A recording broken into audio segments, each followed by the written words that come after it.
The King Flag Scam Hoax. How a clique of self-styled truth seekers manufactured one of the most destructive smears in the UK truth movement, and why John Wanoa paid the price. Between 2018 and 2020, a handful of names began to dominate back-channel gossip, livestream panels, and comment threads in the UK's so-called truth movement. Danny Jones, real name Linden Warden, Tarragon, AJ Lashbrook, Nathan Kirkden, Clarke, and a revolving cast of online antagonists. They weren't building something new. They weren't exposing verifiable crimes. They were united in a singular mission: to paint New Zealand activist John Wanoa as a scammer, a con man, and a danger.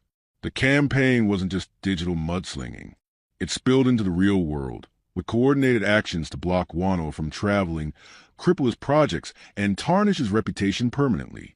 One of the most brazen admissions came straight from the ringleader, Danny Jones, who boasted on a recorded conversation with Tarragon that he used personal connections inside Heathrow Customs and Excise to flag Wanoa on arrival and have him detained, questioned, and deported before he could set foot on UK soil. Jones was unapologetic. "I got mates in Heathrow who work in Customs and Excise. I told them, watch for this man. They pulled him in straight away and sent him back home. Sorry, lock me up." This was just one act in a sustained campaign. Joanne Solis, then the girlfriend of Gordon Bowen, filed a police complaint in New Zealand that Wanoa had caused her alarm, distress, and fear for having her name on his yellow vest and claiming a multi-million bounty against her. That complaint led directly to Wanoa's arrest and forced detention in a mental health facility, effectively smashing any immediate hope of furthering his plans. Meanwhile, the online war raged on. Smear panels, coordinated troll chats, and constant repetition of the scammer label. The attacks took a toll on Wanoa's health and mental state. The motive wasn't hard to spot: clout.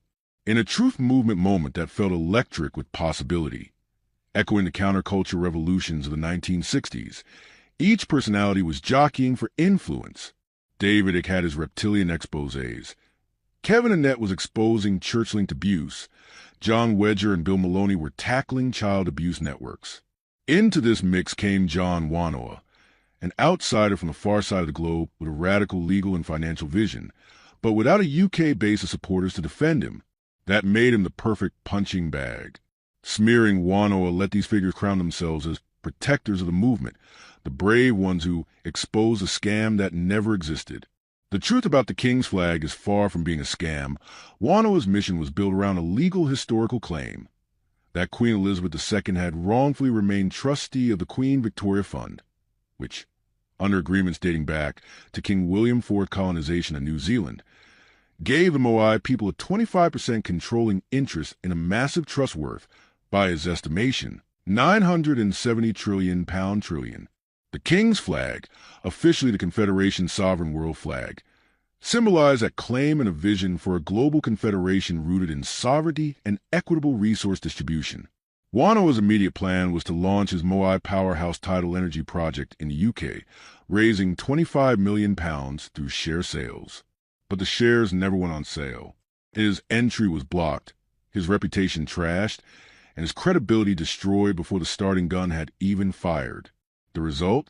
A man's life work obliterated, not by the state, not by corporate cartels, but by a handful of online personalities chasing status in a movement built on truth.